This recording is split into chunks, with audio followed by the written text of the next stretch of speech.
Greetings, my name is Kerry and welcome back to my channel.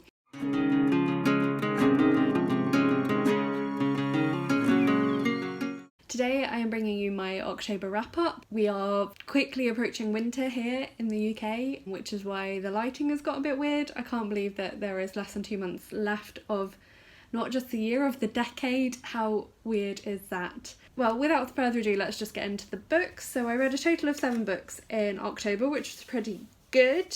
My TBR stats, so at the start of the month there were 540 books on my TBR. At the end of the month this had gone down to 538, and my book death row at the start of the month was on 21, and by the end of the month had gone down to 20. So I know that doesn't sound very impressive, but October had ended up being a very stressful month for me, and apparently my reaction to stress is to buy books.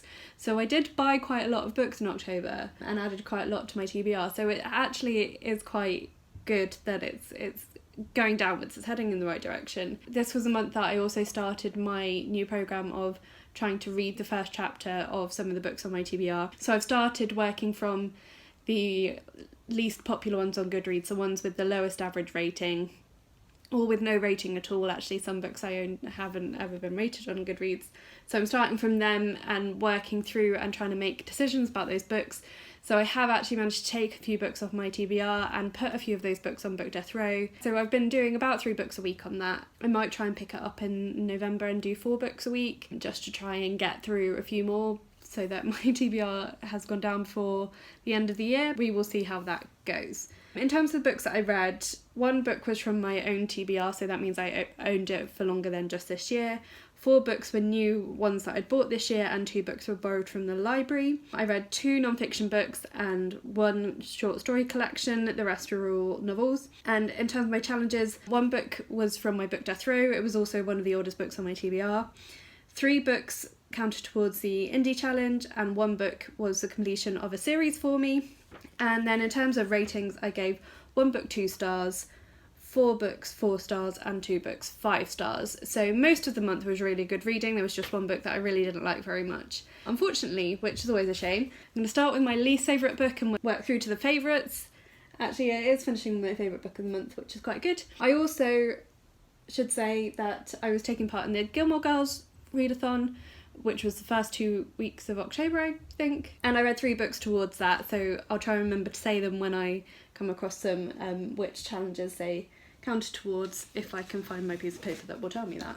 So the first book I'm going to talk about is one I gave 2 stars to. I think it was also the first book I finished in October, and that was Number 1 Chinese Restaurant by Lilian and Leigh. So this was our Ninja Book Club pick for September, but because it was newly published in paperback, we didn't get the books till right at the end of September, so that's why I ended up reading it at the beginning of October. I didn't enjoy this book very much. It had moments that I thought I could quite like it, but overall it was really not very enjoyable. I didn't like any of the characters. They had very few redeeming features between them. They were all pretty annoying. Even the ones that I wanted to like, I didn't like. And it didn't feel like anything really happened, even though there was a lot of stuff going on. It didn't feel like there was any sort of character development or very much plot, really. So it centres around a popular Chinese restaurant is it in DC, Washington DC? I can't remember exactly where it's at even, to be honest. This was how much of an imprint the book had on me. Anyway, so it's a family-owned business run by 2 sons. Their father passed away a few years earlier, and the younger son takes more of an active role in the day-to-day running of the business, whereas the older son is more about the promotional side of the company. But the younger son's a bit fed up and he wants to set up his own restaurant, and then there's an old guy who's a friend of the family, who's kind of like a mafia type figure who pays someone to set fire to the restaurant, and then there's all sort of intrigue around that. I don't know if that was too much of a spoiler.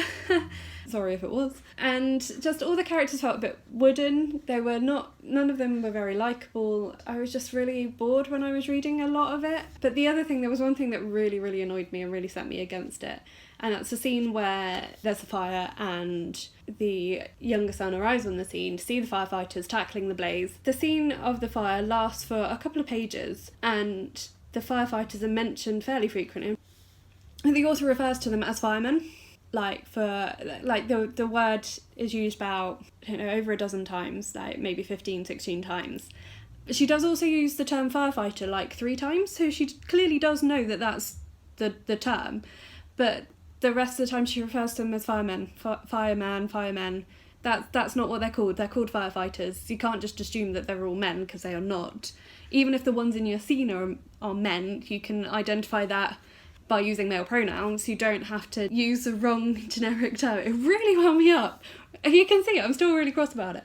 And that's because I work with firefighters, and it just really bothers me when it's erasing all the female firefighters that work really hard and have to train to the same level as the male firefighters, and just really bothers me that she clearly knows that there's a gender neutral term and then chooses not to use it for the majority of the time she refers to them. Anyway, off my high horse. That was just one thing that maybe without that it would have been a 3-star, but I don't know. I still feel I was actually maybe a little bit generous giving it 2 stars. I really didn't like it. If you like weird family dramas, you might enjoy it. It wasn't for me, but it wasn't really badly written. It just didn't grab me. But some people obviously liked it because it was longlisted for the Women's Prize for Fiction. If I haven't put you off, maybe give it a try, see what you think of it, but yeah, I didn't enjoy it.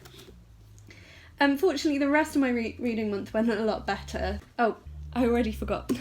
I used this book for the Gilmore Girls readathon, and it covered several of the challenges. It was Asian author or Asian representation, because it's written by Lilian Leigh, who's Chinese American, and it was about a Chinese family, and it features food as part of the storyline because it's about a restaurant. So those are the 2 challenges.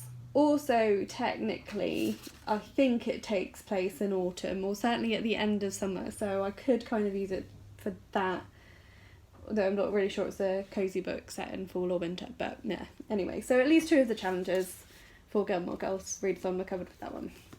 Okay, so next, going on to my 4-star reads, I'm going to talk about Puddin by Julie Murphy, which is a companion novel more than a straight sequel to Dumplin', and it focuses on 2 of the characters that appeared in Dumplin', so Millie Mitchell-Took and Callie Reyes. And Millie was one of my favourite characters in Dumplin', so I've been really keen to pick this up to read this. Callie hadn't been one of my favourite characters, but actually she really grew on me through this book. It's told from both their perspectives. They take turns in narrating chapters, and it focuses on their goals and their development. So Millie really wants to get into a journalism camp in the summer, and every year so far her mother sent her to FAT camp, but she doesn't want to go back to FAT camp, she wants to go to journalism camp. Callie's come to terms with being kicked off the dance team, which was her goal. She just wanted to be a dancer. There's an incident with the dance team where basically Callie takes the blame for something that the whole of the dance team were involved with, and as her punishment she ends up working for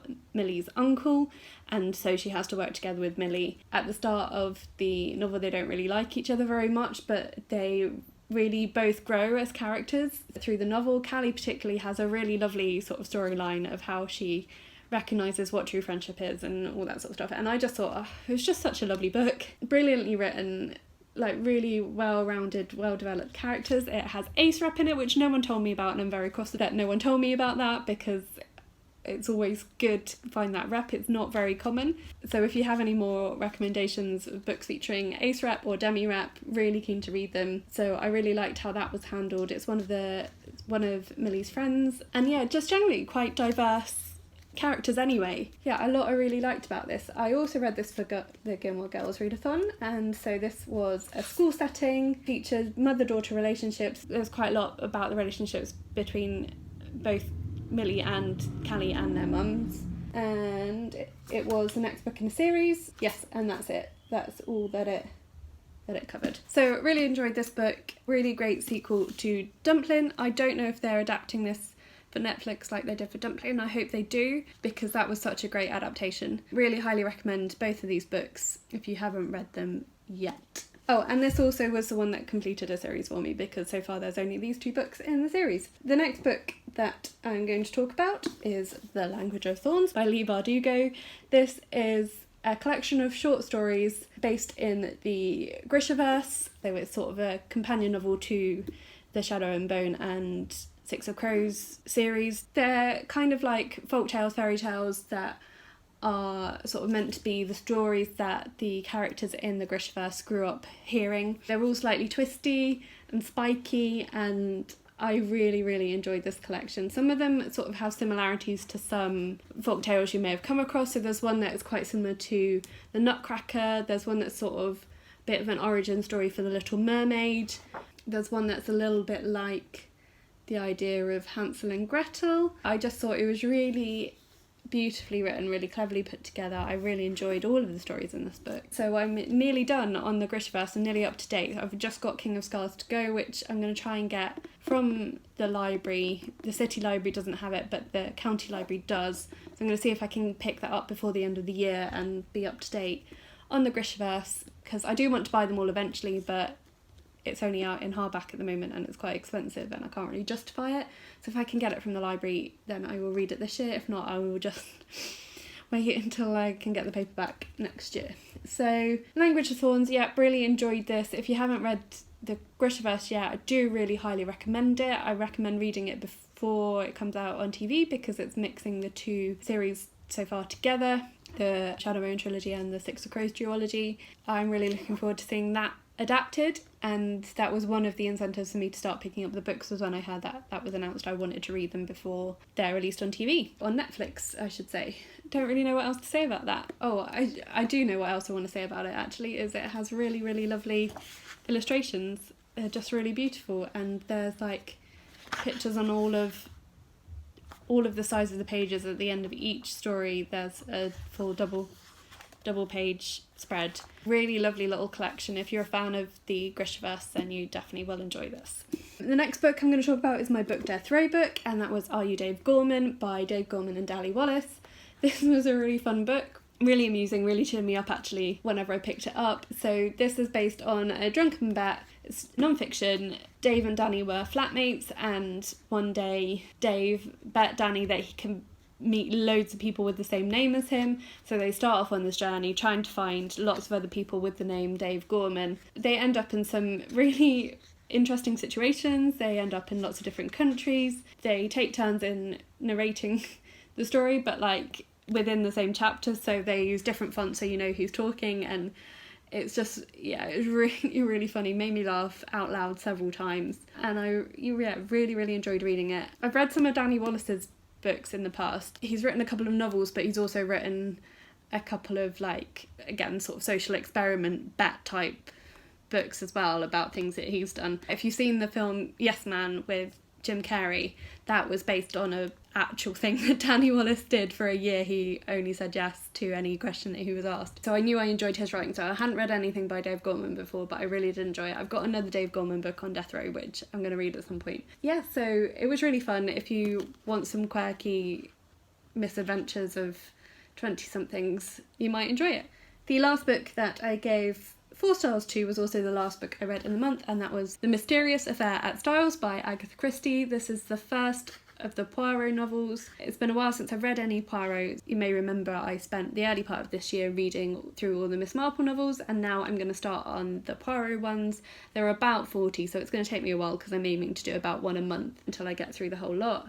So it will take me a little while. I really enjoyed this. It was lovely being back in Agatha Christie's world. Her mysteries are so twisty. Every time I thought I worked it out, there'd be another clue and like, oh, maybe I'm wrong. And yeah, I didn't get there on this one. I didn't figure this one out, which maybe is just that I'm a bit out of practice reading her novels again now. But so basically, I mean, all of her books involve murder. This one is the murder of an elderly lady. She has recently married a much younger man. The week of her murder, she has an argument with one of her oldest friends who's been staying with him, who then leaves, and then she has 2 stepsons who live in the house with her, who stand to inherit a lot of money on her death. So there's loads of people with loads of motives. Hastings, who is Poirot's sidekick in a lot of his novels, has been invited to stay in the house by his friend who's one of the stepsons, and so then when the murder happens, turns out Poirot is staying in a village nearby, and Hastings calls him in to help figure out what has gone on. It's a very good introduction to the Poirot canon. If you haven't read any of those books yet, I do think this is a really good start. I've got the next book in the series as well, so I'm going to try and pick that up maybe next month or the month after, because I just realised I filmed my TBR earlier today and I didn't mention that I was going to be reading that month, so we'll see if I pick it up or not before the end of the year, but I might try because they're quite quick reads. Generally, if I'm in the right mood, I can read them in one sitting. Yeah, we'll see how we go with that.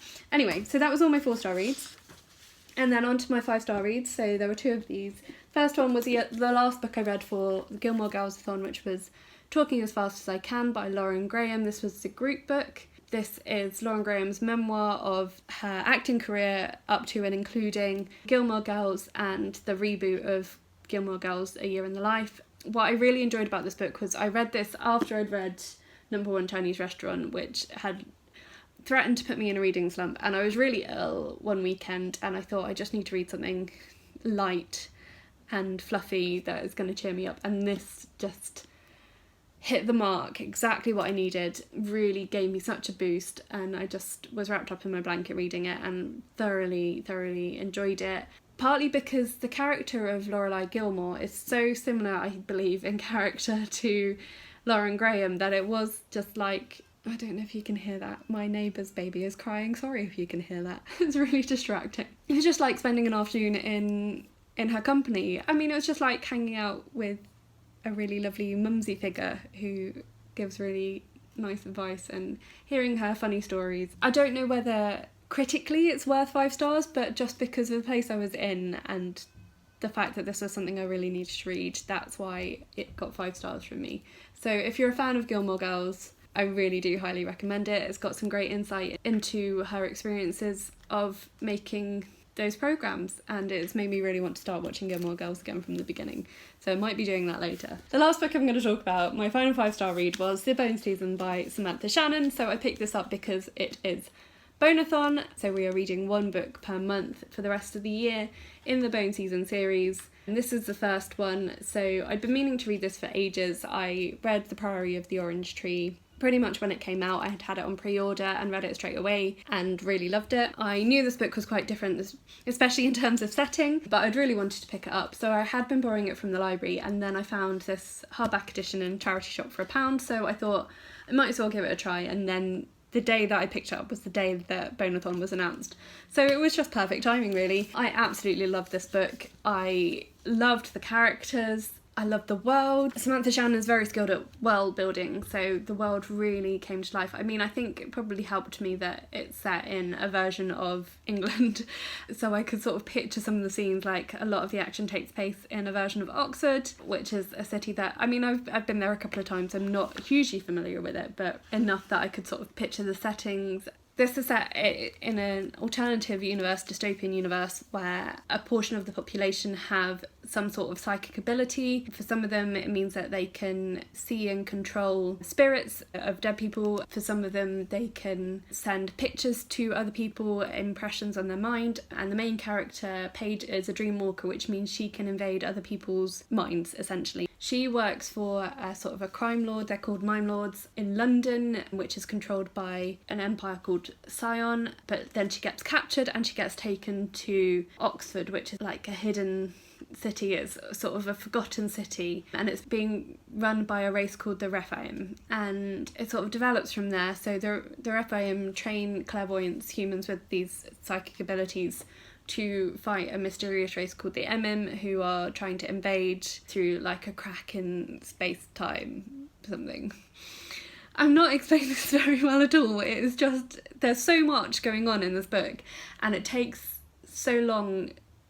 Like, for the first half of the book, I was like, I don't really have a clue what's going on here, because it's so complex, but it was really worth persevering with. And like the second half of the book, I just flew through because I was so into it by that point. The characters are so well drawn. I really loved the relationship between Paige and her Rephite trainer, who is called Warden, which starts with a lot of suspicion, a lot of dislike, but develops into a really strong friendship. I just really enjoyed it. I don't know what else to say about it. If you haven't picked up the series, really worth a read. I've got the second one as well to start reading in November. I can't praise it highly enough, really. I feel like I'm really just gushing about these books this month. I'm not giving very critical reviews. I'm still not feeling 100%. I've still got a bit of a cold, so I'm not necessarily thinking very straight about what I want to say about all of these books. So my November TBR should already be up. I'll link that for you in the description so you can go and check that out. I've now moved into doing them separately just because my wrap-ups were taking so long, because I love to talk so much about the books that I wasn't really talking about all the stuff I was intending to read in the month. I used to say there wasn't much point in me making TBRs because I didn't stick to them, but I've proved to myself the last couple of months that actually mostly I do, or at least gives me some guidance of what I'm attempting to read in the month. So let me know what your favourite book of October was, if you read any of the books that I read and what you thought of them. If you're taking part in Bonathon as well, please do let me know. I'd love to have more people to chat to about that. We've got a really fun Discord chat going on about it, which I'm really enjoying. It's really good to hear other people's perspectives on the books. Chat to me down in the comments if you've read any of these books. Please like this video if you liked it. Please think about subscribing if you haven't already. Always love to have more people along for the ride in my little bookish world. You can also follow me on my social media. That information is always listed in the description box below. But that's all for today, so thank you so much for watching, and I will talk to you again soon. Bye!